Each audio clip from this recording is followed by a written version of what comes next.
Journal writing today's contemplation on Luke chapter 18, verse 14. Today, as I sat still, and let the words of Jesus echo through the room of my heart, I heard it again. This man went down to his house justified. I paused, seeing the image of that two men. Both entered the temple. Both came to speak to God. But only one left, truly aligned, justified, realigned to heaven's heartbeat.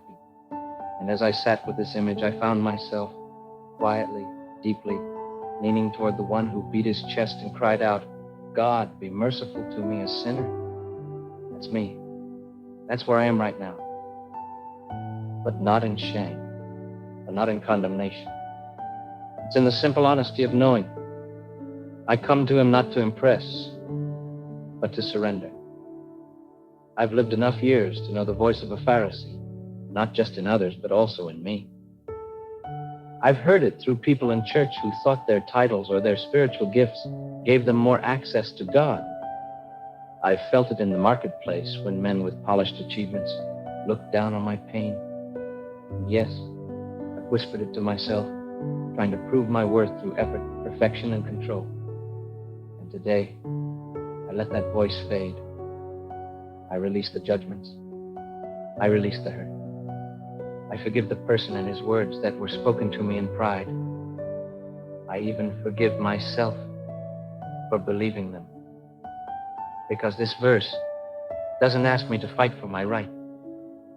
It only invites me to fall into the one that already prepared himself for me long before I knew him. I realized the man who left justified didn't fix himself. He didn't perform. He didn't even promise improvement. He simply turned his face toward mercy, and heaven met him. That sonship, not earned, not upgraded, just received. He was tuned back into the Father's heart. In the language of the Spirit, that tuning, what some call resonance or even frequency, is simply the voice of God echoing again inside us. That's what Jesus had restores.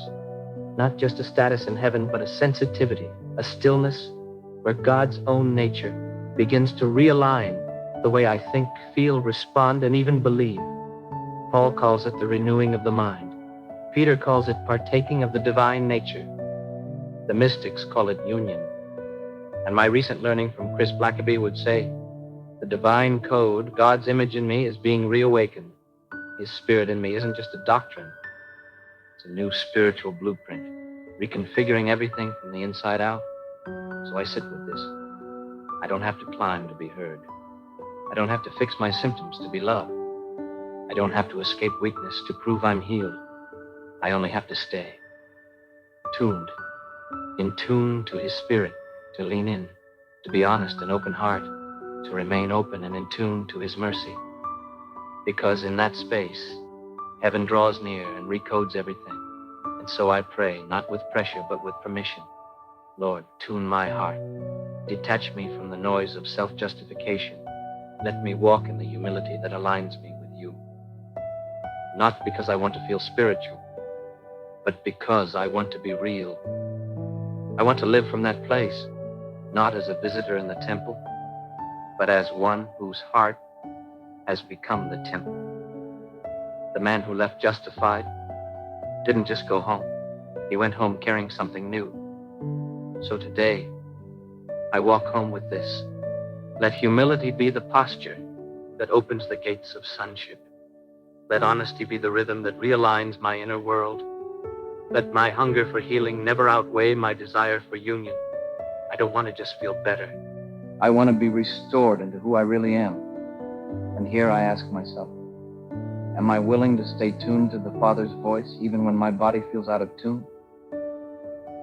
Can I let humility carry me into the identity of sonship without needing to prove anything first? Because in that, I believe, is where exaltation begins.